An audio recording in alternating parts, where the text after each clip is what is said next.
Everyone, I'm Shrita Mishra and welcome you all to my channel Learner B. And today we are going to continue, not actually continue, we are going to start our chapter number 7, that is Glimpses of India, Part 1, A Baker from Goa. सो हम तीन parts में इस chapter को divide करते हैं, जैसे कि यहाँ पे है या बेकर फ्रॉम गोवा, कुर्ग और टी फ्रॉम आसाम। इनको हम अलग अलग वीडियोस में देखेंगे। So for this video we are going to have a baker from Goa which is a very interesting kind of story और वी कैन से आर्टिकल, और ये हम बहुत ही अच्छे से पढ़ेंगे। तो शुरू करते हैं। शुरू करने से पहले ग्लिम्सिस का मतलब होता है झलक, मतलब इंडिया के कुछ चीज़ों पे, कुछ पार्ट्स पे, कुछ जगहों पे झलक। ठीक है, so now we can start. Okay, so yes, starting from the first line, our elders are often heard reminiscing nostalgically about those good old Portuguese days, the Portuguese and their famous loaves of bread। मतलब कि रिमिनिशिंग नॉस्टैल्जिकली मतलब है आपको दिया है that is thinking fondly of the past. So जैसे कि यहाँ पे ऑथर कहते हैं कि हमने हमारे एल्डर्स को ऐसा कहते सुना है, और बहुत ही नॉस्टैल्जिकली मतलब कि बहुत ही एक्साइटिंग वे में अपने ज़माने की बात करते हुए हमने इनको काफ़ी बार सुना है कि उन पोर्टुगीज़ डेज़ मतलब कि वो एक रेस थी कि जो इंडिया पे आके उन्होंने रूल किया था, स्पेशली गोवा, दीव एंड दमन पे उन्होंने रूल किया था इंडिया में for some years, actually many years. तो उन पोर्टुगीज़ डेज़ की वो लोग बात करते हैं, और स्पेशली उनमें जो ब्रेड की जो लोव्स मतलब क्या होता है, जो इस तरह से जो ब्रेड आती है ना हमारी, तो उसके पीछे ये जो पूरा एक पहले होता है, उसके बाद उसको कट होके वो ब्रेड्स बनती है। सो वो लोव्स ऑफ ब्रेड वो बहुत उनको वो याद करते हैं। Those eaters of loaves might have vanished but the makers are still there.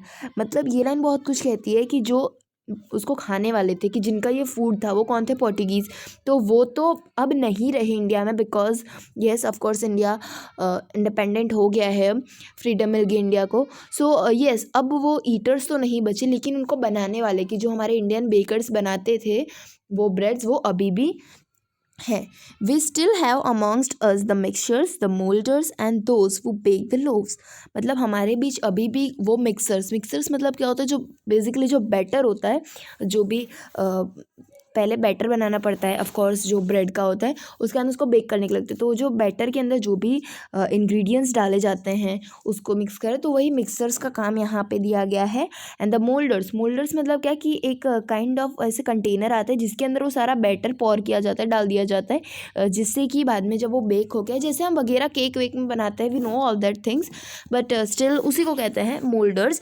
And the third one is the okay, those who bake the loaves मतलब कि जो वो बेक करते हैं, वो मतलब कि जो उसको फर्नांसेस, जिसको हम भट्टी कहते हैं, उसके अंदर डालते हैं वो।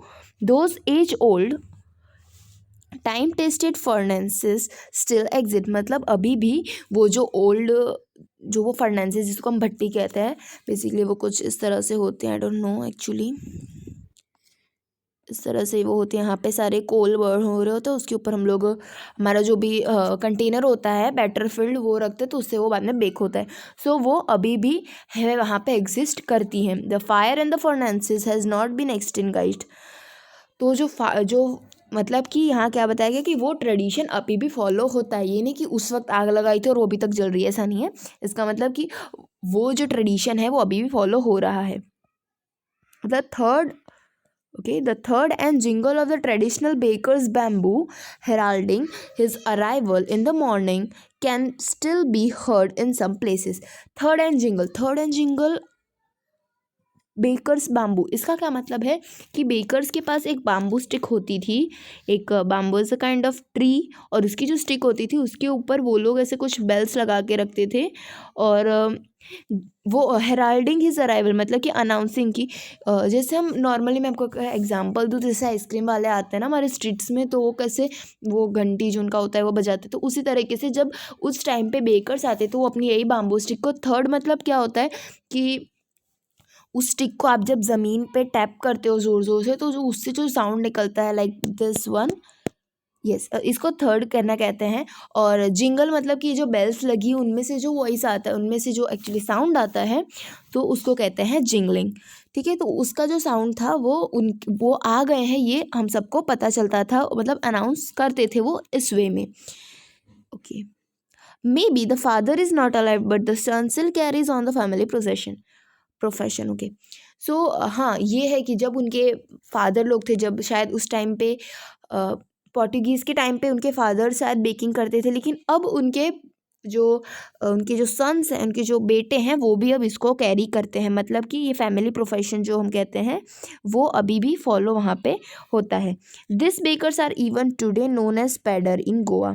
सो यस, दिस इज़ इम्पॉर्टेंट कि बेकर्स को गोवा में क्या कहा जाता है, तो पैडार्स कहा जाता है, या फिर आप शायद इसको कुछ और ही प्रोनाउंस करते होंगे। सो यहाँ पे हम उसको पैडर कंसिडर करते हैं, ठीक है। सो पैडर in Goa. During our childhood in Goa the baker used to be our friend, companion and guide.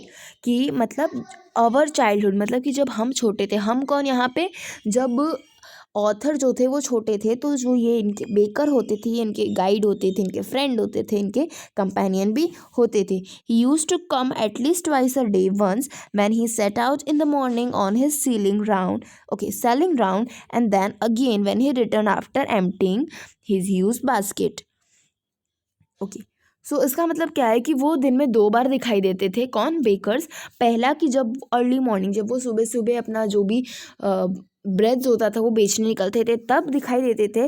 और सेकेंडली वो कब दिखाई देते थे कि जब वो पूरा अपना जो बड़ा सा बास्केट होता था ब्रेड्स का, उसको जब बेच के वो वापस आते थे शाम को, मतलब रिटर्न अपने टाइम पे, तो पूरा बास्केट जब ख़त्म करके वो आते थे तब वो दूसरी बार दिखाई देते थे। The jingling third of his bamboo woke us up woke us up from sleep and we run to meet and greet him। वो जो जिंगलिंग और जो थर्ड का जो वॉइस था जो उनके बैम्बू स्टिक में से आता था, वो किस लिए वो हम सब लोगों को जगाता था, हम लोगों को, हमारी जो स्लिप होती थी उसमें से वो उठाता था। मतलब कि बेसिकली मॉर्निंग इनकी इसी से होती थी। Why was it so? ऐसा क्यों होता था? Was it for the love of the loaf? तो क्या ये सब वो ब्रेड की जो लोव्स होती थी वो उसके लिए होता था? नॉट एट ऑल, मतलब नहीं। The loaves were bought by some पैस्किन और बेस्टिन। तो जो ये लोव्स होते थे, ये पैस्किन और बेस्टिन क्या होता है कि सर्वेंट के उनके नाम थे मे बी, या फिर उनको शायद इस तरह से बुलाया जाता होगा। Yes, the maid servant of the house. So जो उनके घर की जो वी कैन से, जो हम कहते हैं लोकल लैंग्वेज में जो नौकर होते थे, वो ब्रेड के लोव्स वो सब तो वही लाते थे। What we longed okay what we long for were those bread bangles which we choose carefully. तो हम किस चीज़ के लिए वहाँ पे सुबह भागे भागे उनको ग्रीट करते थे, भागे भागे चले जाते थे? वो ब्रेड बैंगल्स मतलब क्या होती हैं? वो बेसिकली उनका स्ट्रक्चर कुछ इस काइंड का होता है, जिसको हम डोनट कहते हैं बेसिकली अपनी लैंग्वेज में। So that is bread bangles here. ये ऐसे जो ब्रेड की जो बनी हुई जैसी बैंगल्स होती थी वो यस, हम उसके लिए भागे भागे बेसिकली जाते थे। Okay. Sometimes it was sweet bread of special make. और कभी कभार तो वो ऐसी भी स्वीट ब्रेड लेके आते थे कि जो वो शायद किसी स्पेशल ओकेजन पे बनाते थे, ठीक है। The baker made his musical entry on the scene with the jhang jhang sound of specially made bamboo staff. तो वो अपनी एंट्री बहुत ही म्यूजिकल करते थे, थर्ड and jingling of the bamboo stick, जो कि बहुत ही स्पेशल काइंड ऑफ मतलब तरीके से वो बनाई जाती थी। One hand supported the basket on his head and the other banged the bamboo on the ground। सो अभी उनकी पोजीशन के बारे में बताया है कि वो किस तरह से खड़े रहते थे। कि वो पहले जैसे ये है हमारे बेकर साहब, ओके, और यहाँ पे उनकी स्टिक है और इसके ऊपर वो अपना इसके ऊपर वो अपना ऐसे बास्केट लेके खड़े रहते थे, ऐसे इस तरह से, ठीक है। यहाँ पे ब्रेड्स रखी होती है और ये उनकी बैम्बू स्टिक के ऊपर इस तरह से, मतलब अभी थोड़े कमज़ोर है बेचारे वैसे तो, जिस हिसाब से मैंने ड्रॉ किया है। But anyways, ignoring my drawing, I hope you understand the concept और the scene how they stand on. Okay. So banged the bamboo on the ground. और इस तरह से मतलब वो खड़े रहते थे। He would greet the lady of the house with good morning and then place his basket on the vertical bamboo. जैसे इस तरह से खड़े रहते थे, उसके बाद में वो लेडी, जो हाउस की जो भी लेडी होती थी, उनको गुड मॉर्निंग कहते थे, और बाद में जो अपनी बास्केट थे उसको उस तरह से रख के then he would sell the breads.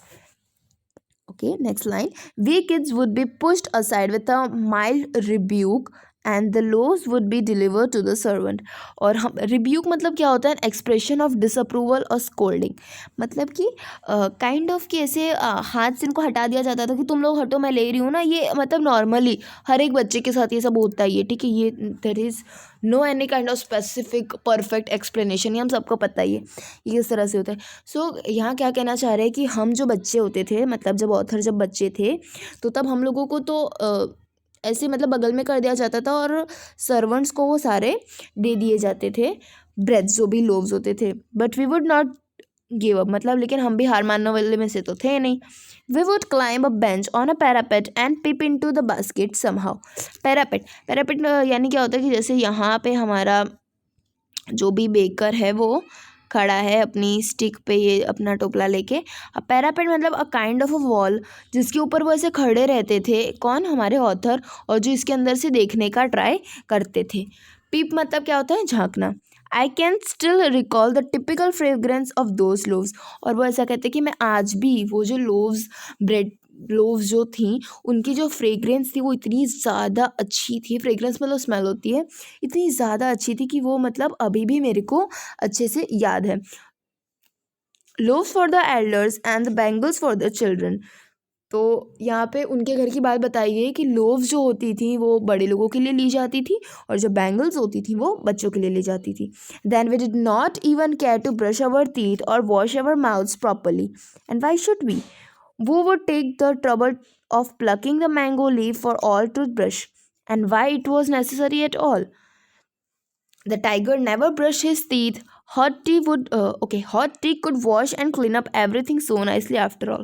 So yes, इसमें क्या कहा गया, इसमें ऑथर बहुत ही फ़नी तरीके से कहता है, बिकॉज उस वक्त बच्चे होते हैं कि ब्रेड एक बार घर में आ जाती थी ना, उसके बाद हम लोग तो अपने दांत भी ब्रश करने का हमको मतलब याद नहीं रहता था, और हम केयर भी नहीं करते थे कि क्या करने का, और करे भी हम ऐसा क्यों, क्योंकि तब के ज़माने में भाई टूथब्रशेस, टूथपेस्ट ये सब नहीं होता था। अभी तो है, फिर भी ना जाने कितने लोगों को आलस आती है।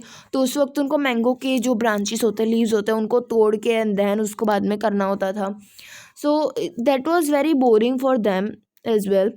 सो वो ऐसा कहते थे कि ये सब कौन करे, और इसकी ज़रूरत भी क्या थी, ठीक है, ये ब्रश करने की ज़रूरत भी क्या थी, क्योंकि उसका रीज़न देते हुए वो कहते हैं बहुत ही फ़नी वे में कि टाइगर नेवर ब्रशेस, मतलब जो शेर होते हैं वो कभी भी यस, जो शेर होते हैं वो कभी भी अपने दांत थोड़ी ना ब्रश करते, तो हम क्यों करें। और बाय द वे, जो हॉट टी होती है, मतलब जो गर्म चाय होती है, वो अच्छे से हमारा पूरा माउथ साफ कर देती है। Okay, next line, marriage gifts are meaningless without the sweet bread known as the bowl, just as a party or a feast loses its charm without bread। मतलब कि अभी यहाँ पे एक और वेरी इंपॉर्टेंट लाइन, कि मैरिज गिफ्ट जो होते थे वो भी मीनिंगलेस हो जाते थे, मतलब उनका भी कोई मतलब नहीं रहता था। मैरिज में अगर आप किसी को गिफ्ट्स दे रहे हो, या फिर आप पार्टी में किसी को दे रहे हो, फीस्ट मतलब जो दावत कहते हैं, उसमें अगर आप किसी को गिफ्ट दे रहे हो, कुछ भी है, तो उसमें वो सब एकदम अधूरा रह जाता था अगर वहाँ पे बोल नाम का जो ब्रेड आता है, कि एक मीठी ब्रेड आती है जिसको बोल कहा जाता है, अगर वो ना हो तो जो पार्टी की जो फीस्ट होती थी वो भी अपना जो पूरा क्या कहते हैं, जो हम कहते हैं कि उसका जो मेन जो चीज़ थी, मेन पार्ट की भाई ये चीज़ रह गई, उस तरह से वो, मतलब इससे हमको ब्रेड की इंपॉर्टेंस पता चलती है उस वक्त पे, ठीक है। बोल याद रखिएगा। इससे पहले हमने कौन सी देखी, loaves of bread, then bangles, and then हमने अभी देखा बोल, ठीक है। Not enough can be said to how important a baker can be for a village. और इससे हमको आइडिया आई जाता है कि एक बेकर एक विलेज में कितना ज़्यादा इंपॉर्टेंट होता था। The lady of the house must prepare sandwiches on the occasion on her daughter's engagement. Okay, lady जो होती थी उस वक्त, देखो अभी और थोड़ा सा बताते हैं कि जब कोई अपनी डॉटर की एंगेजमेंट होती थी तो उस घर की जो लेडीज़ होती थी वो उसका सैंडविच बनाती थी, मतलब उस ब्रेड का यूज़ करके वो सैंडविच बनाती थी। Yes, must prepare sandwiches on the occasion of her. तो मतलब ये काइंड ऑफ उस वक्त का ट्रेडिशन होता हुआ कि शायद जो डॉटर की जब एंगेजमेंट हो तो उसकी जो मम्मा है, उनकी जो मम्मी है, वो सैंडविचेस बनाए। सो that was very important. Cakes and bolinas. Okay, again, new term after this bowl. Cakes and bolinas are a must for Christmas as well as other festivals. तो केक्स और जो बोलिनास, this is also kind of we can say species of a bread, कि जो cakes और बोलिनास थे ये भी क्रिसमस में, जिसको हम नाताल कहते हैं, क्रिसमस में ये भी बहुत, और क्रिसमस के साथ साथ और भी जो फेस्टिवल्स थे उसमें भी बहुत इंपॉर्टेंट थे और ये होने ही चाहिए, ऐसा ही था। Thus, the presence of the baker's furnace in the village is absolutely essential. इस वजह से बेकर्स फर्नेस मतलब कि एक बेकर का होना बहुत ही ज़्यादा ज़रूरी था एक कोई भी विलेज में उस वक्त में। द बेकर और bread seller of those days had a peculiar dress known as kabai. Okay, again and very important term, kabai. So, or you can whether pronounce it whatever you want, but here we consider kabai. So kabai is a dress which bread seller use to wear. So bread seller जो कपड़े पहनते थे उनको कहते हैं कबाई, और उसका structure कैसा होता था we will learn it in the next few lines. It was a single piece long frock reaching down the knees. In our childhood we show bakers wearing a shirt and a trouser which were shorter than full length ones and longer than half pants. So यहाँ पे देखिए basically दो चीज़ों की बात की गई है, दो काइंड ऑफ ड्रेस की बात की गई। पहला तो था कि एक ही सिंगल पीस में से एक बड़ा सा फ्रॉक बनाया जाता था, कि जो ये उनके जो घुटने होते थे यहाँ पे बना देते हैं घुटने इन लोगों के, यस, तो वो फ्रॉक इनको यहाँ तक बिलो द नीज होता था, ठीक है। एक तो ये, और उनके चाइल्डहुड में, अभी किसके चाइल्डहुड में, जो हमारे ऑथर हैं इनके चाइल्डहुड में उनने बेकर्स को क्या पहनते देखा था कि ऐसी वो शर्ट पहनते थे, ये शर्ट पहन ली उन्होंने, और लॉन्गर देन हाफ पैंट्स मतलब इतना होता है, अब उससे थोड़े से बड़े, मतलब यहाँ तक कि उन्होंने उनको पैंट्स पहनते देखे हैं। ओके, हम हमारी ड्राइंग को इग्नोर करेंगे अभी। यस, मैंने पता नहीं क्या ही ड्रॉ किया था, उससे अच्छा तो यहाँ पे लिखा है। सो ये सब इसे समझ लीजिए कि हाफ पैंट्स होती हैं उनसे थोड़े बड़े होते थे, और किसके टाइम पे, जब ऑथर छोटे थे उसके टाइम पे, ठीक है। Even today, anyone who wears a half pant which reaches just below the knees invites a comment that he is dressed like a paddler. तो अभी भी आज के टाइम में भी अगर कोई हाफ पैंट पहन के निकलता है कि जो उसके नीज के जस्ट बिलो, मतलब उनके घुटनों के जस्ट नीचे होता था, तो उसको पक्का ऐसी कमेंट्री तो कोई ना कोई तो करता था कि आज तुम पैडर जैसे ड्रेस्ड हुए हो। पैडर मतलब क्या, बेकर्स, जिनको गोवा में पैडर कहा जाता है। The baker usually collected his bills at the end of the month. तो monthly accounts used to be recorded on some wall in pencil. Baking was indeed a profitable profession in old days. ओके, so जैसे हम normally हमारे Indian villages में देखते हैं कि जो हमारे दूध वाले होते हैं लोकल विलेजेस के, सिटीज़ में तो शायद नहीं होता ये सब, लेकिन विलेजेस में हम ऐसा देखते हैं कि जो हमारे दूध वाले अंकल होते हैं वो महीने के एंड में हमसे जो भी बिल होता है वो लेते हैं। या फिर अनदर एग्जांपल हम देख सकते हैं कि yes, school buses, school vans जिसमें आप जाते हो, तो स्कूल बसेस में भी जो स्कूल से जो दी गई हुई बसेस होती हैं उसमें भी हम मंथ के एंडली या फिर एक परफेक्ट एक टाइम होता है उसके बाद हम उसको पैसे देते हैं। ये नहीं कि हमको रोज़ जाओ रोज़ पैसे दो, ये लोकल बसेस में होता है, लेकिन जो नॉर्मल बसेस या वैन होती है जो स्कूल द्वारा होती हैं उसमें सब नहीं करना होता, राइट। तो उसमें आपको महीने पे या फिर परफेक्ट जो अपने पर्टिकुलर टाइम पे आपको देना होता है। उसी तरह से बेकर में भी होते थे कि वो लोग भी जो उनका बिल्स होता था, उनके जो बिल होते थे वो मंथ के एंड में बनाते थे, और उसका रिकॉर्ड वो कहाँ पे रखते थे, दीवार पे लिख के। उस वक्त ना लैपटॉप था, ना आपका ये आईफोन था, ना ही कोई भी, आईफोन छोड़ो नोकिया का भी फ़ोन नहीं था तब, वो छोटा वाला, ठीक है। तो वो ये सब रिकॉर्ड किसी में रखते नहीं थे, वो वॉल पे लिखते थे। और बेकिंग उस वक्त एक बहुत ही प्रॉफिटेबल बिजनेस था, प्रॉफिटेबल प्रोफेशन था कि येस ऑफ कोर्स, क्योंकि हमने देखा कितना इम्पोर्टेंस है उसका, कि एक बेकर कितना कमा सकता है, क्योंकि कोई भी फेस्टिवल, कोई भी ओकेजन पे उसकी ज़रूरत पड़ती थी, ठीक है। The baker and his family never starved, मतलब कि बेकर और उनकी फैमिली थी वो कभी भूख के मारे नहीं मरती थी, ठीक है।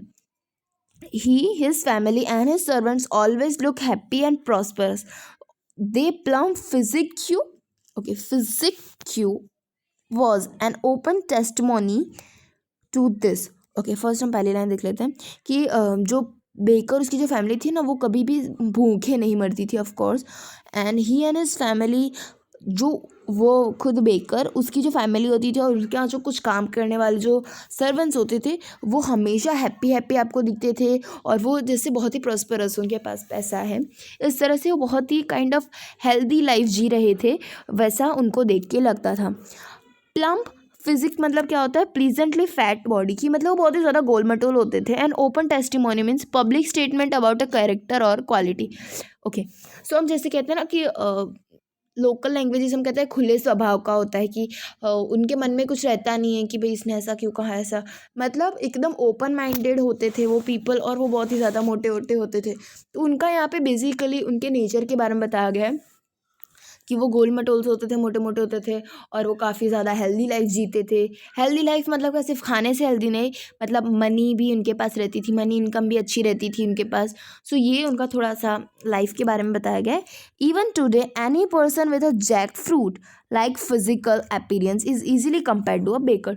सो जैक फ्रूट लाइक अपीरियंस मतलब जैक फ्रूट एक ऐसा फ्रूट है कि ऐसे बहुत ही ज़्यादा वो क्या कह सकते हैं हम, अगर मैं एकदम लोकल लैंग्वेज में आपको कहूँ तो जैसे हम कहते हैं ना गोलू मोलू टाइप ऑफ जैसे जो लोग होते थे, तो उनको ऐसे कंपेयर किया जाता है बेकर से कि ये पक्का बेकर की फैमिली में से होगा, इतना गोलू मोलू सा है ये, ठीक है। सो yes, this was it, and here were the chapter, or we can say the, not a chapter but the part, the first part completes, and I hope you understand everything. सो यहाँ पे ख़त्म होता है। कोई भी डाउट है ask in the comment section, और stay tuned, next video जल्दी ही आई है, या फिर शायद आप देख रहे हो तब तक आ गई होगी, दैट इज़ कुर्ग। और उस वो भी बहुत ही अच्छा सा एक पार्ट है, इंडिया का एक कर्नाटक में एक छोटा सा डिस्ट्रिक्ट है, उसके बारे में दिया गया, बहुत ही सुंदर जगह है वो, उसके बारे में भी हम पढ़ेंगे। For now bake of from Goa ख़त्म होता है, और yes, stay home, stay safe, thanks for watching, bye, thank you.